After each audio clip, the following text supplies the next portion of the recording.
Bom, a gente fala agora sobre o projeto para castração química de estupradores. Essa ideia tem ganhado força a partir da notícia que nós trouxemos aqui no programa, inclusive já essa semana, do aborto de uma menina de 10 anos que havia sido estuprada pelo tio, ficou grávida e teve que ser submetida a um aborto. A partir desse caso, veio à tona, então, esse projeto para a castração química de estupradores. Já havia um projeto de autoria do próprio presidente Jair Bolsonaro, então deputado federal, e o deputado Felipe Barros, que é do PSL do Paraná, apresentou um requerimento para que seja votado com urgência esse texto. E é sobre isso que nós vamos conversar com ele a partir de agora. Deputado Felipe Barros. Tudo bem? Boa noite, deputado. Seja bem-vindo mais uma vez. Oi, Vitor. Boa noite a todos vocês. Para mim é um prazer estar aqui mais uma vez conversando. Explica pra gente, deputado, como seria isso, como funcionaria essa castração química de estupradores e fico curioso para saber também em que momento ela seria feita, porque a possibilidade, é claro que pode ser uma exceção, mas é possível que inocentes também acabem sendo presos por esse crime, e aí em que momento aconteceria? Só depois do trânsito em julgado, do processo, como seria isso? Uma excelente pergunta, Vitor, para desmistificar alguns pontos que estão sendo colocados por algumas pessoas. Então, veja, a castração química só seria aplicada depois do trânsito em julgado e de forma voluntária para aqueles condenados que querem obter a liberdade condicional, ou seja, querem ter o benefício de sair da cadeia, respeitado ali a progressão da pena. Então, para esses casos, voluntariamente, se o condenado após trânsito em julgado que estiver preso e quiser sair através da liberdade condicional, então, voluntariamente, ele faz a castração química. É isso que o projeto estipula. Se não quiser fazer a castração química, permanece na cadeia. Mais uma pergunta agora, Guilherme Fiuza. Diga, Fiuza. Deputado, como é feita a castração química, fisicamente? Fiuza, boa noite. Nós temos alguns processos de castração química, porque é importante a gente ressaltar que isso já é aplicado, já é feito em outros países. Por exemplo, na Polônia, na Grã-Bretanha, em diversos estados dos Estados Unidos, como, por exemplo, na Califórnia. São locais que já fazem isso, e é através de uma aplicação hormonal, fazendo com que medicamentos hormonais são aplicados, fazendo com que aquela pessoa, aquele condenado, perca os seus instintos sexuais, ou diminua os seus impulsos sexuais, de modo que deixe, ou pelo menos reduza, as tendências dela a cometer outros crimes de natureza sexual. E isso para a vida inteira, deputado? Essa redução seria para o resto da vida? Os países têm algumas maneiras, né? A castração química, uma vez feita, ela é reversível, né? Não é eterna. Para que isso seja perene, a pessoa precisa fazer esse tratamento por uma continuidade do tempo. O projeto não disciplina isso.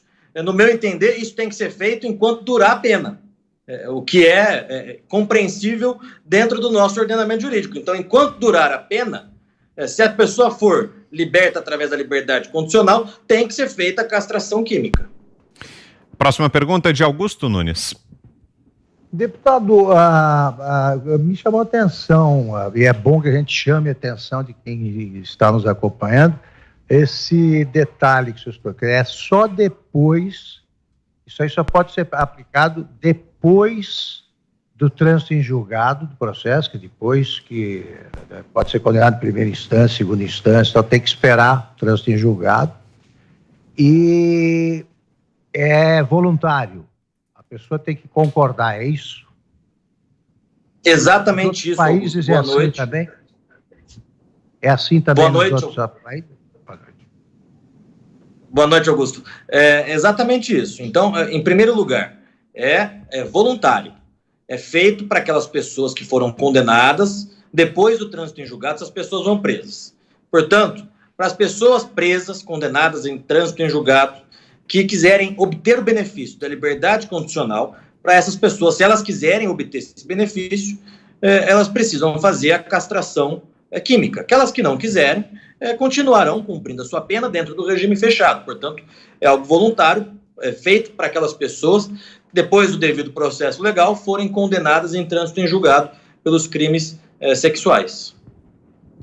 A próxima pergunta é de José Maria Trindade. Por favor, Zé. Esse é um assunto muito polêmico, né, deputado? O deputado Eduardo Bolsonaro apresentou o projeto sobre este assunto no meio de um debate de uma agressão que é considerada tão forte que até os próprios bandidos não aceitam. Os estupradores sofrem na cadeia. Alguns pedem exatamente esta possibilidade da castração química, né? E o projeto que o senhor está defendendo, inclusive, vê a possibilidade de não aceitar, mas acredito que a maioria aceita. O senhor está propondo uma mudança na legislação penal. O objetivo da legislação penal não é exatamente punir, né? Mas evitar ou tentar reduzir os crimes. O senhor acha que é o caminho, vai reduzir o número de estupros no mundo e no Brasil, adotando esse tipo de procedimento? Sim, com certeza. E explico por quê. Nós temos que tomar como exemplo os países em que já aplicam a castração química.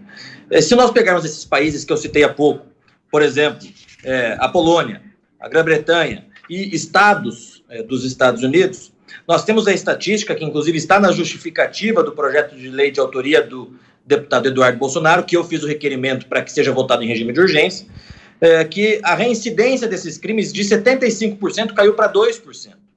Existe uma outra estatística hoje que diz que para cada crime sexual, a tendência é que aquela pessoa, aquele criminoso, cometeu outros 13.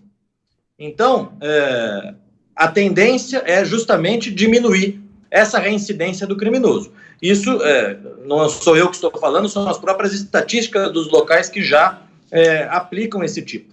Agora, o que é lamentável, José, é que a gente, claro, aconteceu esse episódio, a menina precisa de ajuda, precisa de todo o apoio do mundo, e, mais do que isso, a gente precisa penalizar de uma maneira muito dura os responsáveis pelos crimes sexuais dessa menina e de outros tantos que acontecem e que ficam escondidos dentro de quatro paredes. Então nós precisamos punir de uma vez por todas esses crimes. Não vejo, infelizmente, por parte de muitas pessoas que defenderam o aborto, que defenderam a morte de uma criança, não vejam o mesmo impulso, não vejam a mesma garra dessas pessoas em defender projetos de lei que asseveram as penas dos crimes sexuais. O senhor falou um pouco sobre esse ambiente, é justamente sobre isso que eu queria saber do senhor, deputado. Qual é a posição, inclusive, desses grupos de defesa de direitos humanos que têm uma atuação muito forte aí, por exemplo, na violência contra a violência contra a mulher, eles manifestam apoio a esse projeto e mais, o senhor acha que esse texto pode sofrer resistência por se tratar de um projeto apresentado pelo então deputado, hoje presidente da República, Jair Bolsonaro, deputado? Sem sombra de dúvidas. Em primeiro lugar, porque esses ditos defensores dos direitos humanos não defendem os direitos humanos. Eles querem promover uma verdadeira bandidolatria no nosso país. Eles, sob o pretexto de defender os direitos humanos, eles não protegem os direitos humanos, eles protegem apenas o direito dos bandidos. O direito das vítimas fica esquecido. Então, infelizmente, veja só, a líder do PSOL, aqui na Câmara dos Deputados, ela já se manifestou contrariamente a esse projeto.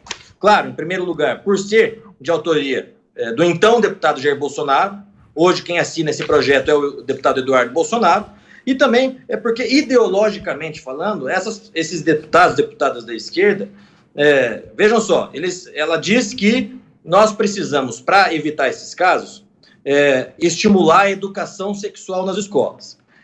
Então, veja, a educação sexual nas escolas, comprovadamente, como já denunciado em inúmeras vezes, é o professor falar de sexo anal, de outras espécies de sexo dentro da sala de aula para crianças.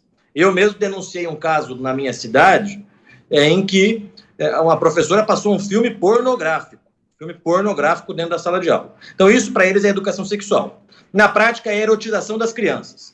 Então a esquerda defende a erotização das crianças para que essas crianças sejam vítimas mais fáceis da pedofilia, ao mesmo tempo em que a esquerda também trabalha para que os bandidos fiquem soltos e para que não haja uma pena mais dura para esses criminosos pedófilos. E também tem um agravante porque a esquerda considera a pedofilia como uma doença.